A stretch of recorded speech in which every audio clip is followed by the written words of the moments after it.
Hello everybody to Christian's Blues TV.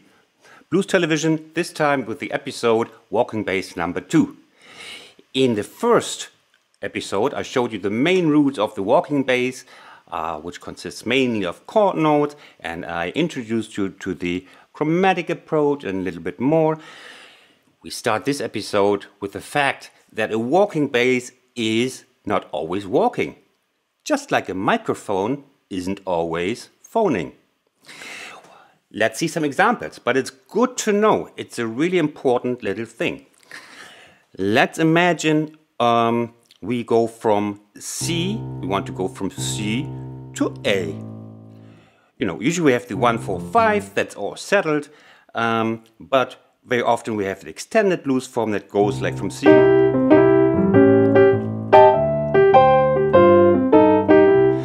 and goes to different chord changes. Then sometimes we don't have time to walk. And I'll show you how I go from C to A.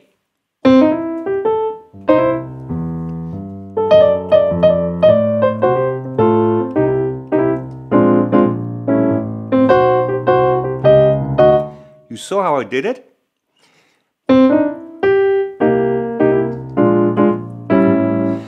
I repeated it. Doubling is a great thing that doesn't sound bad, but it sounds good, and it's a full instrument for you. Playing the note twice. Of course it's not walking, like standing on one spot isn't walking.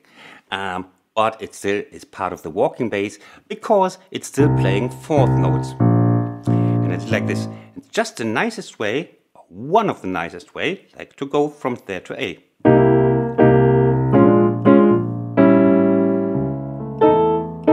Yep. Also, for example, a good way of, let's see, we are in, we want to go from C to F. We know, of course, many ways, like just D, D, D, D, D, D. Yeah, just from there to there. Or chromatic approach.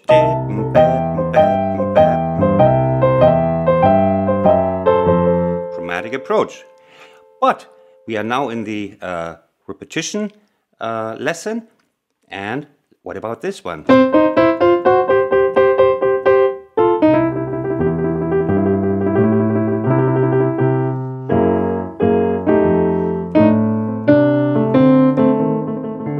See?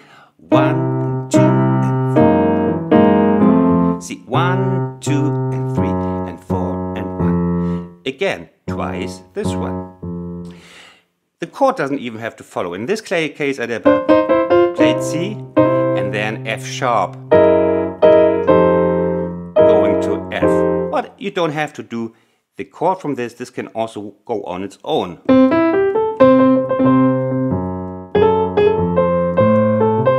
See? Sometimes it's really nice to double it into full instrument. Or you might somehow heard of this thing.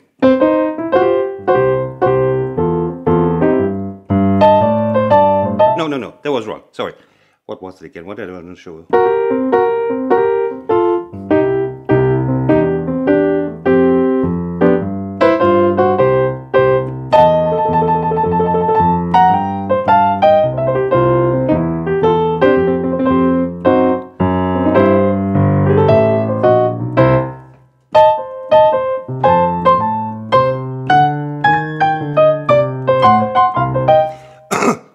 What you saw is, I started with this walking bass with the double notes.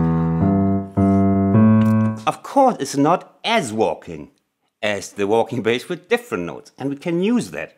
For example, if you have the first chorus, or you, just like in this example, you play the C, doubling.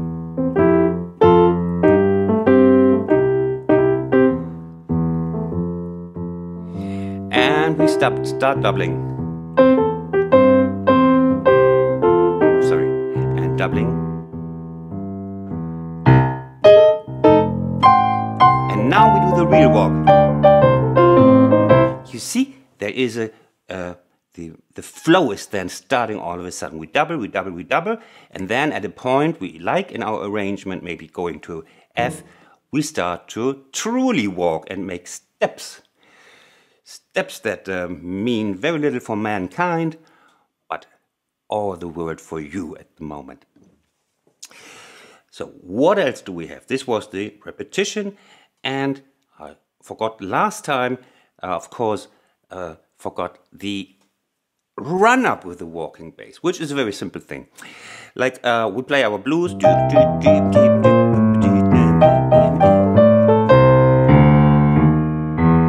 That's all. That's all. The walking bass, we need for one bar, we need 4 fourth notes, and the fourth bar in C is 1, 2, and 3, and 4. That's the easiest way with the walking bass to go from C and here we are. So that I forgot last time. The run up, of course, is very often supported then by the right hand. You know that. So that was very important. And then you saw me just now. If you were not in the kitchen at that moment or whatever, checking on the apricots in your garden, you saw me do this. We doubled the bass to go to A.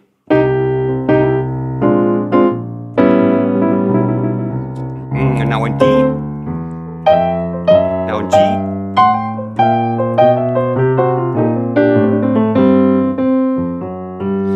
Hey, hey, hey! What was that?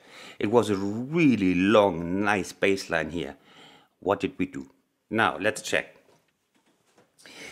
Do you remember how we went from A to D?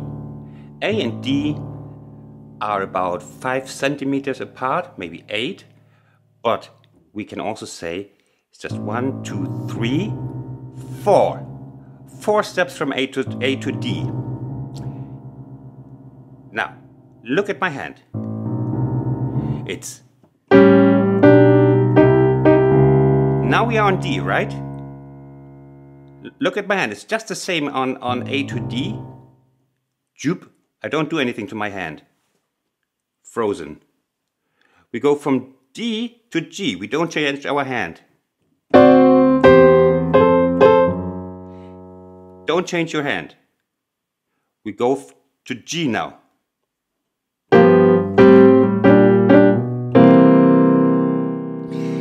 This is a miracle. Miracles are wanted by God, so we should better play this before we get punished. I think it's mentioned somewhere in the Old Testament. If you don't do these runs with the walking bass, then some jazz musician shall hit you on the head. Let's have a look. We go from A to D7, A7, D7, G7, very common progression. So now on D. D7, G7, and we are here. And then we do whatever we want. Again. A7, D7, same thing, and if you want to know this one,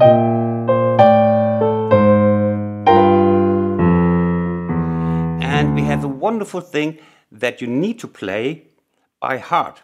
So it's important to listen to my voice. Well, it's always important, but in this case, you must also follow the content of what I say, not just listen to my beautiful voice. Here.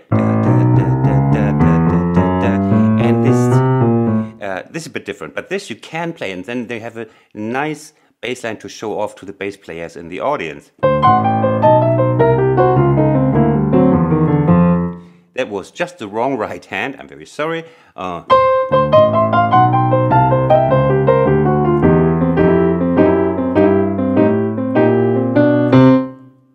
Again.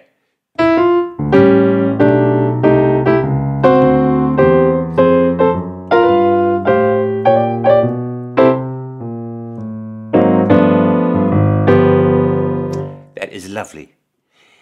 Make use of these possibilities that you can play automatically. Soon, you must practice, because our attention is here. We improvise. We play a really fancy stuff in the right hand that needs our focus. So the left hand must be very much, what's it called, automatized? Is that the word? Automatized? English is really strange language. Automatisiert in German. Die linke Hand ist automatisiert. And where did I automatize it? Where did I do that? Right. In evenings in hotel bars, where it was so bloody boring. The people don't listen, so you can just do whatever I want. And then I practiced I did all sorts of stuff, and then I found over years.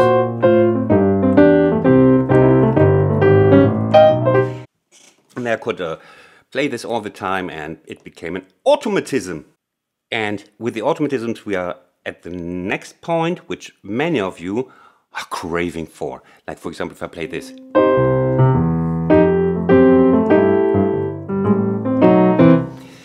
The slaps.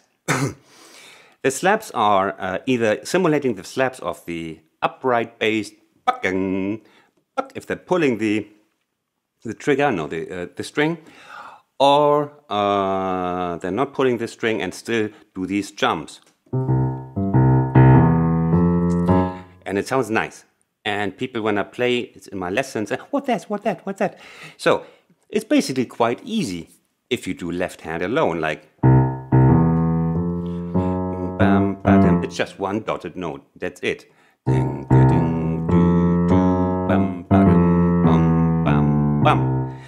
And you can do that any way you like, but I would, for the start, maybe have your fixed positions.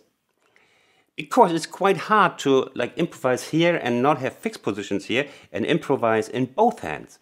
Improvise here, at the same time you want to improvise your little jumps here. And also, that's what I do. See, I also can't improvise with both hands at the same time. Then you would need to be an octopus with also 2 extra pair of eyes and 2 brains. Do octopuses have 2 brains? I don't know, but I presume so. When octopus play blues, that's proof. So we have, so we play something here, and if I do this if there is a stand-alone passage. If the right hand is not doing anything, like.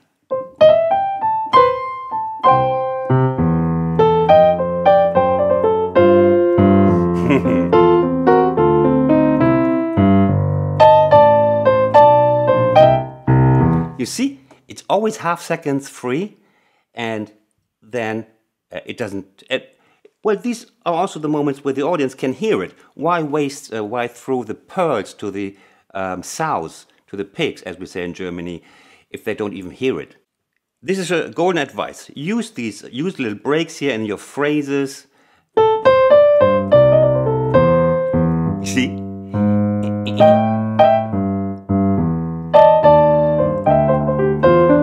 And now.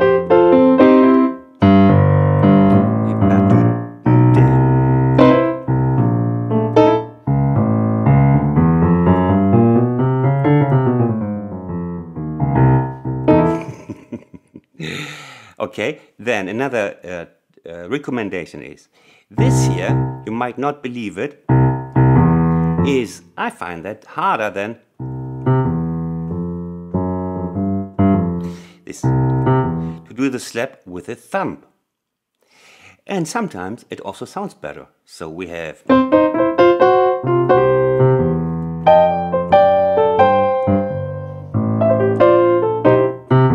Yeah, and make this short and light, not.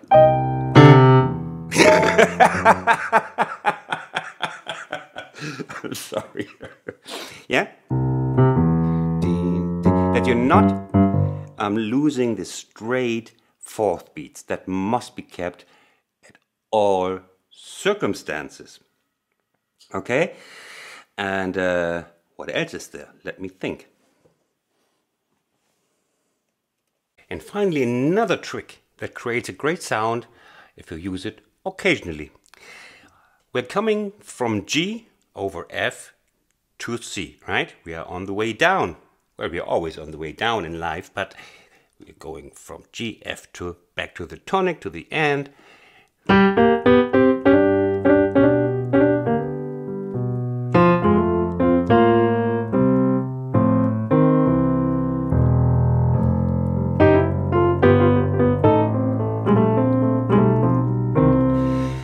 What I'm talking about is, it sounds really nice occasionally if you approach the target note from below. You know this already from my cocktail piano tutorials where we just did this, the 2 steps. In this case, we came from again G to G. We used the chromatic approach for a change.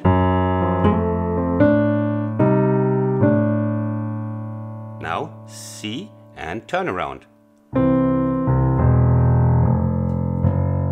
1 and now 2 and 3 and 4 and 1. Instantly usable by you.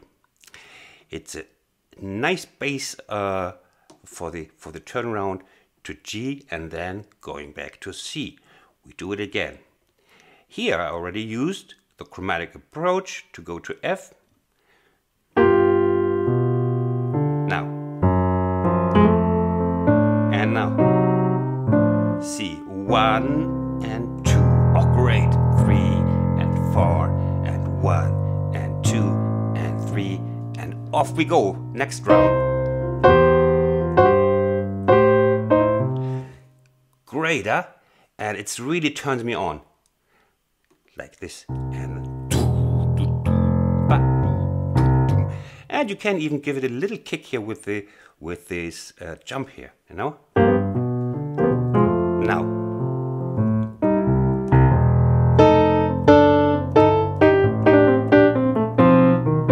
Wonderful, wonderful. And when you should finish always when it's the best, at the peak. That's what I'm going to do now, because I really love this. You can also use this for an end. Well, let's just have a look at this quickly.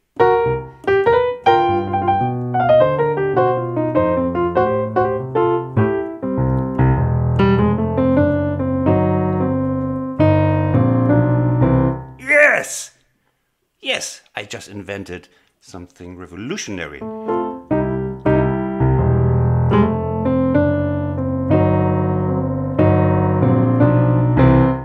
Use that.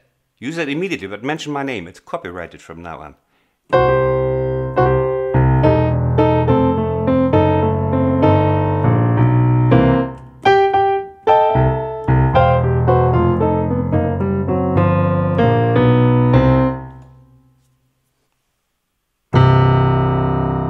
So I hope I could open the door to walking bass for you a little. Well, it's open, so obviously I was successful. That was it for the walking bass. Of course, there are only the main aspects. Because I'm a piano player, I only know the main aspects. You would have to ask a real upright bass player for the refined stuff. Okay? All the best. Hope you're doing well wherever you are in this world. And take care from Berlin. And of course, don't forget to subscribe if you like my t-shirt. And welcome on my channel if you do. I hope you liked my video and that you learned something. And now you can subscribe. Just press this subscribe button or click on another of my videos on this side. Thanks for watching. See you next time. Bye bye.